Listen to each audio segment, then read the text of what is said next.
la Bible déclare qu'il y avait deux nations dans le ventre d'une femme, Rebecca. Il y avait Jacob et il y avait Ésaü. Et la Bible nous enseigne que les deux sont nés. Avant qu'ils ne naissent, une prophétie a été donnée. Comme quoi, le plus petit va assujettir le plus grand. Quand ils sont nés, voici que le plus grand, Ésaü, c'est lui qui normalement devait avoir le droit d'aînesse. Et il a méprisé son droit d'aînesse. Et il a vendu son droit d'aînesse pour un gâteau. Et voici que avant que leur père ne parte, Isaac, il fait appel à ses fils, sinon à son fils aîné, Ésaü, et lui dit, je suis en train de vieillir et je sens que je vais mourir. Va me préparer, comme tu sais si bien le faire, un gibier, que je mange, que je sois rassasié, que je te bénisse. La femme, Rebecca, qui avait donc entendu que le père voulait bénir son fils, et ayant la promesse, ayant la prophétie, selon laquelle le plus petit va assujettir le plus grand, elle saute sur l'occasion et elle dit à son fils, au risque de elle-même sa propre vie, va me prendre une bête, parce que ton père est prêt à bénir. Et moi, Dieu m'a dit que c'est toi qui dois régner. Va me prendre une bête, je vais préparer et tu vas prendre la bénédiction de ton frère. Jacob donc alla chercher la bête, il vint et sa mère prépare un bon rôti comme son père l'aime.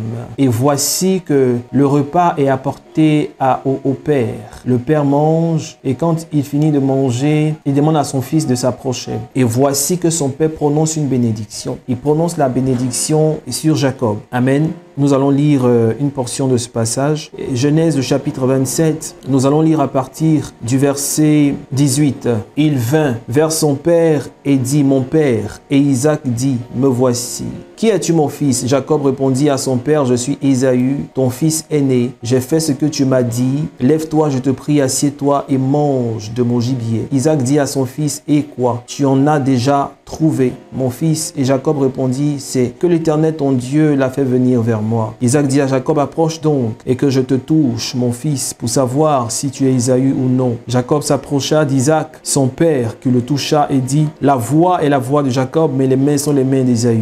Il ne le reconnut pas parce que ses mains étaient velues, comme les mains d'Ésaü, son frère.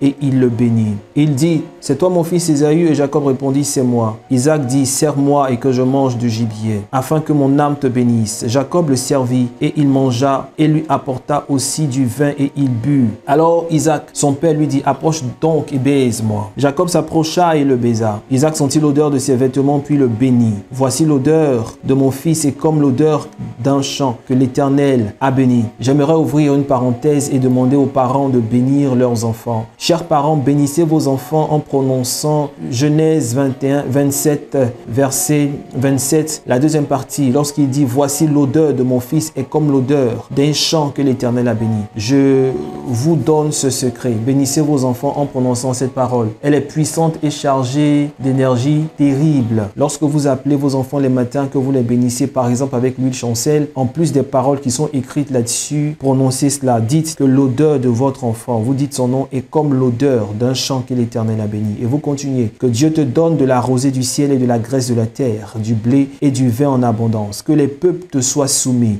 et que des nations se prosternent devant toi. Vous pouvez vous arrêter là parce que l'autre qui vient dit, sois le maître de tes frères. Bon, je pense pas que tu as deux enfants, tu vas vouloir que un soit le maître de l'autre. Donc arrêtez-vous à la bénédiction. Jusque là, vous arrêtez. Amen. C'est le secret que je vous donne. Nous pouvons continuer. Il dit donc, sois le maître de tes frères et que les fils de ta mère se prosternent devant toi. Maudit soit quiconque te maudira et béni soit quiconque te bénira. Isaac avait fini de bénir Jacob et Jacob avait à peine quitté son père Isaac que Ésaü, son frère, revint de la chasse. Il fit aussi aimer qu'il porta à son père et il dit, père, voici, lève-toi, mange le gibier. Isaac, son père dit, qui es-tu? Et il répondit, je suis ton fils aîné, Ésaü.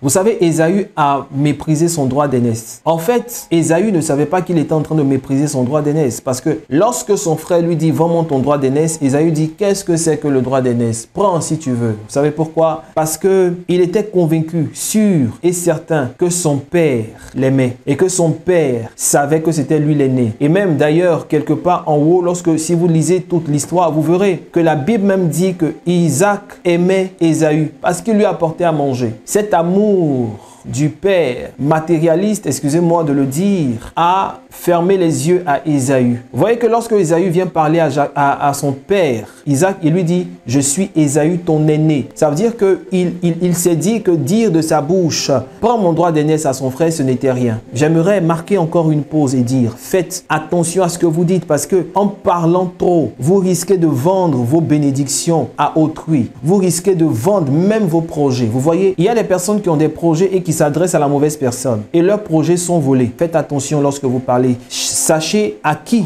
vous vous adressez. Et donc, Ésaü dit à son père, et il précise, « Je suis Ésaü, ton aîné. C'est moi que tu dois bénir. » Verset 33. Isaac fut saisi d'une violente émotion et il dit, « Qui est donc celui qui a chassé du gibier et me l'a apporté? J'ai mangé tout. Avant que tu n'arrives, j'ai tout mangé et je l'ai béni. Aussi sera-t-il béni. » Alors Ésaü entendit les paroles de son père et poussa de forts cris, pleins d'amertume. Et il dit à son père, « Bénis-moi aussi. » Isaac dit, « Ton frère est venu avec ruse et il a enlevé ta bénédiction. » Ésaü dit, « Est-ce parce qu'on l'appelle du nom de Jacob qu'il m'a supplanté 2 fois? » Ésaü dit, « N'as-tu point de bénédiction pour moi? » Isaac répondit, « Oh, voici, je l'ai établi ton maître et je lui ai donné tous ses frères pour serviteurs. Je l'ai pourvu de blé et de vin. Que puis-je donc faire pour toi, mon fils? » Ésaü dit à son père, « N'as-tu que cette seule bénédiction, mon père? Bénis-moi aussi, mon père. » Et Ésaü éleva la voix et pleura. Isaac, son père, répondit et lui dit, « Voici, ta demeure sera privée de la graisse de la terre. Oh my God. Et de la rosée du ciel d'en haut. Tu vivras de ton épée et tu seras asservi à ton frère. Mais en errant librement ça et là, tu briseras son joug de dessus ton cou. Voici les paroles que le père Isaac a données à Ésaü. Je peux ouvrir une parenthèse. Fais tout pour que ton père te bénisse. Quand je dis ton père, je parle de ton père biologique, mais aussi de ton père spirituel. Il faut que celui qui est établi sur toi te bénisse. C'est important. Écoutez-moi bien. C'est vrai qu'il y a des personnes qui ont perdu leurs parents biologiques. Si tu as perdu ton parent biologique, ton père spirituel, je ne vais pas dire le remplace, parce qu'un père biologique ne peut pas être remplacé. Mais ton père spirituel est là. Il peut te bénir. Il y a des personnes qui ont encore leurs parents vivants, leur père vivant, mais leur père ne connaît pas le Seigneur, ou leur père est un méchant monsieur, un sorcier, qui, au lieu de passer son temps à les bénir, les maudit, prononce des paroles négatives. Oh, si c'est le cas, ma prière pour toi, je ne suis peut-être pas ton père spirituel, mais je prie au nom de Jésus que ces paroles de malédiction-là ne t'atteignent pas au nom de Jésus. Pour cela, il faut que tu fasses confiance à Dieu, mais aussi il faut que tu te mettes sous une couverture spirituelle, c'est important. On n'enseigne pas les enfants de Dieu à rechercher la bénédiction de leurs parents biologiques. Si tes parents ne sont pas chrétiens, tu peux leur tourner le dos et faire ce que tu veux. Non, attention. La Bible dit, enfants, obéissez à vos parents selon le Seigneur. Selon le Seigneur, ça veut dire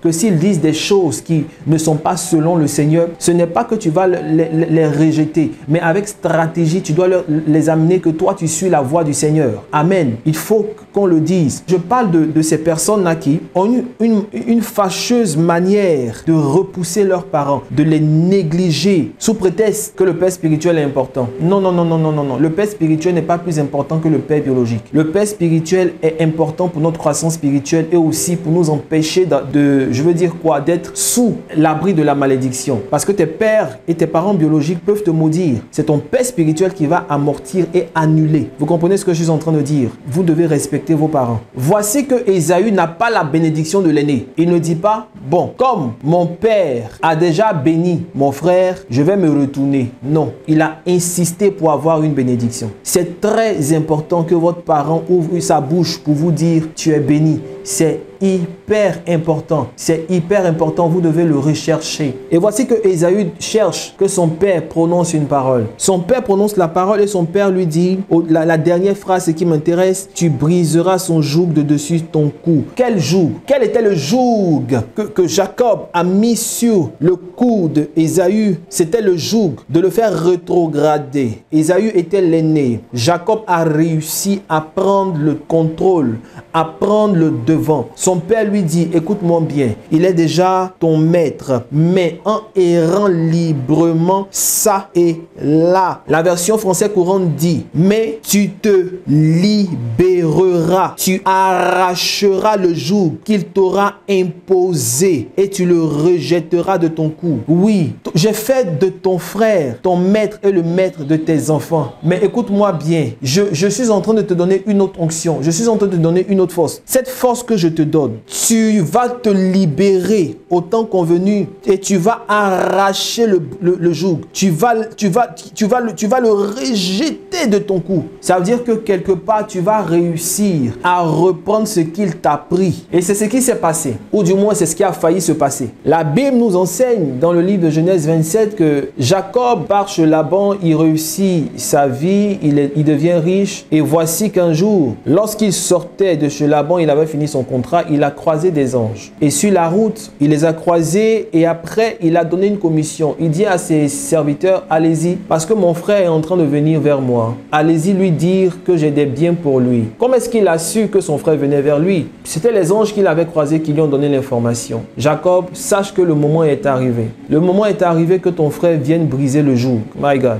Le moment est arrivé que tu rendes à ton frère ce que tu lui as volé. Le moment est arrivé. La Bible nous enseigne que Jacob est resté seul un moment. Et il a dit à Dieu, tu m'as promis que si je sors, je quitte Laban, que je vais dans mon pays, tu vas me bénir. Tu m'as promis beaucoup de choses. Tu m'as promis la vie. Tu m'as promis la richesse et l'abondance. Voici que mon frère est en train de venir contre moi. J'ai croisé des entités en route qui me l'ont dit. Ils sont venus m'informer et m'avertir que le temps est arrivé que je cède la bénédiction. Ah, my God. Il est arrivé, le temps est arrivé que mon frère brise le joug que je lui ai imposé. Mais père, je ne suis pas d'accord. Je ne suis pas d'accord parce que même si mon père avait prononcé une bénédiction pareille, même si mon père avait donné l'onction à mon frère pour un temps briser le joug, je me rappelle aussi que ma mère m'a dit, ainsi parle l'Éternel, tu as 2 enfants dans ton ventre, mais le plus jeune va assujettir le plus grand. Je me suis accroché à cette bénédiction, Père. Je me rappelle avoir fait un plan avec ma mère pour prendre la bénédiction. Ah, je me rappelle que mon père, il était en train de manger, il lapait ses lèvres et ses doigts. Et il m'a béni. Je me rappelle qu'il a dit. Je me rappelle qu'il a dit que mon odeur est comme un champ que l'Éternel a béni. Éternel, lorsque tu bénis, tu ne reprends pas la bénédiction. Tu m'as déjà béni par la bouche de mon père. Même s'il a donné une bénédiction semblable à mon frère. Mais je refuse qu'il reprenne le droit d'aînesse. Je me rappelle que j'étais sous la tente avec ma mère. Ah, j'étais sous la tente avec ma mère. Pendant que j'étais sous la tente, tu me donnais des révélations. Je me rappelle que c'est toi qui m'as donné le secret du jeûne. My God. Je me rappelle que tu m'as dit de jeûner, que mon frère allait venir et qu'il allait mépriser le droit d'aînesse. Je lui ai vendu mon pain en prenant le droit d'aînesse et mon père m'a béni. Père, je décide de lutter avec toi. C'est ainsi que Jacob lutte avec Dieu. La Bible dit que pendant la nuit, avant le lever du soleil, un homme vient lutter avec lui. L'homme qui vient lutter avec lui, c'est parce que l'homme avait reçu un mandat. Écoutez, si je viens lutter avec toi, c'est parce que j'ai quelque chose à prendre en toi. Lorsque l'homme vient lutter avec Jacob, c'est parce qu'il vient récupérer quelque chose dans la main de Jacob. J'aimerais te dire que la chose que l'homme venait rechercher était le droit d'aînesse que Jacob lui avait pris. Quel était cet homme? Quel était cet homme? C'était une entité, un ange envoyé par Ésaü. Parce que Ésaü savait que pour pouvoir récupérer quelque chose, il faut dévancer le spirituel. Et voici que l'homme lutte avec Jacob jusqu'au lever du soleil. Je n'ai jamais vu Dieu lutter avec un homme et perdre. Je tiens à vous rappeler qu'un jour, Dieu s'approche de Moïse et veut le faire mourir. La Bible dit que Dieu voulait faire mourir Moïse. Et c'est la femme de Moïse qui a coupé le prépuce de l'enfant et qui l'a jeté aux pieds de Moïse pour que Dieu le laisse, pour ne pas que Dieu le tue. Lorsque Dieu s'attaque à quelqu'un, s'il vous plaît, il ne sort pas vaincu, il sort vainqueur, il tue la personne. La Bible même déclare, c'est une chose terrible de tomber entre les mains de l'Éternel Dieu. Parce que, écoutez, il est l'Éternel Dieu. Dieu a un arc. Quand il bande son arc, il ne rate pas le méchant. Et en plus de cela, il a une coupe dans sa main. Dans cette coupe-là fermente un vin plein de mélange. Et quand il verse cette coupe sur la terre, les méchants boivent jusqu'à la lie et ils meurent. Et ce Dieu est venu lutter avec Jacob et Jacob a réussi. Ce n'était pas une lutte physique, c'était une lutte de parole. c'était parole contre parole. Dieu venait dire, redonne-moi la bénédiction de ton frère. Et Jacob disait, non, je ne peux pas te la redonner parce qu'il a été dit.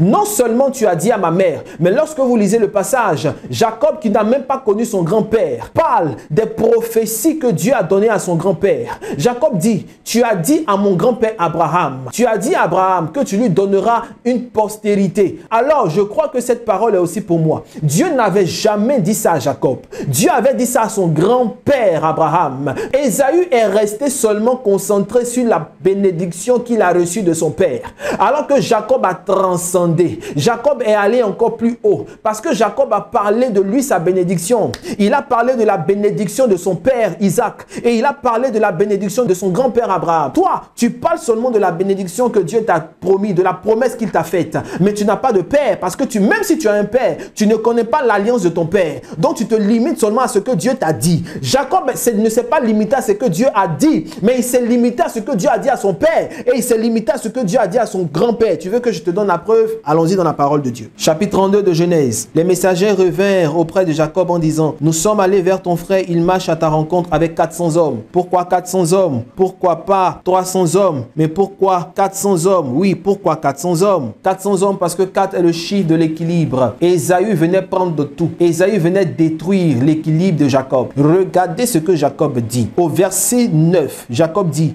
Dieu de mon père Abraham, Dieu de mon père Isaac, Éternel, qui m'a dit, retourne dans ton pays et dans ton lieu de naissance et je te ferai du bien. Je suis trop petit pour toutes les grâces et pour toute la fidélité. Délivre-moi de la main de mon frère, de la main d'Ésaü, délivre-moi. Et toi, tu as dit, je te ferai du bien et je rendrai ta postérité comme le sable de la mer, si abondant qu'on ne saurait le compter. Depuis quand Dieu a dit ça à Jacob? Depuis quand? Dieu n'a jamais dit ça à Jacob. Jacob sait lutter avec Dieu. En fait, c'est ce qu'il était en train de faire toute la nuit pendant que l'homme était avec lui. Ils étaient en train de discuter. Dieu parle, il parle. Dieu dit A, il dit B. Il ne se tait pas. C'est pour cela que je vous ai dit un jour, ne dites pas que si la prophétie tarde, vous allez l'attendre. Si la prophétie tarde, va la chercher. Va lutter avec Dieu. Lutte avec Dieu. Dieu ne fait rien en dehors de sa parole. Qu'est-ce que Dieu a dit te concernant? Même si Dieu ne t'a rien dit personnellement, Dieu a dit quelque chose à ton père. Ton père certainement t'a parlé de l'alliance qu'il a avec Dieu. Fais comme Jacob. Dis, Dieu de mon père, tu m'as dit telle chose. Ce n'est pas à toi qu'il a dit, c'est à ton père qu'il a dit. Et toi, certainement que Dieu t'a dit quelque chose de particulier. En privé, Dieu a dû te dire quelque chose. Lutte avec Dieu. Recensez les promesses que Dieu vous a dites personnellement. Peut-être que tu n'as pas entendu la voix de Dieu audiblement, mais tu as dû faire un rêve où dans le rêve, tu avais beaucoup d'argent. Tu as dû faire un rêve où dans le rêve, tu étais devant une multitude. Tu as dû faire un rêve où dans le rêve, tout allait bien pour toi. Ce n'est pas la réalité, mais ce que tu as vu est la vérité. Lorsque Jacob lutte avec l'homme dit, tu as vaincu les hommes et tu as vaincu Dieu. Tu as été victorieux sur les hommes et tu as été victorieux sur Dieu. Dieu perd le combat lorsque son adversaire humain connaît ses promesses. Dieu n'est pas un homme pour mentir, ni le fils d'un homme pour se repentir. Ce que sa bouche a dit, sa main veille à l'accomplir. Ce sont les hommes qui ne sont pas fidèles dans leurs promesses, mais Dieu est fidèle. C'est un homme qui peut te promettre quelque chose, demain il ne le fera pas. Dieu est fidèle. Qu'est-ce que Dieu t'a dit? Et à partir même de maintenant, commence à prier.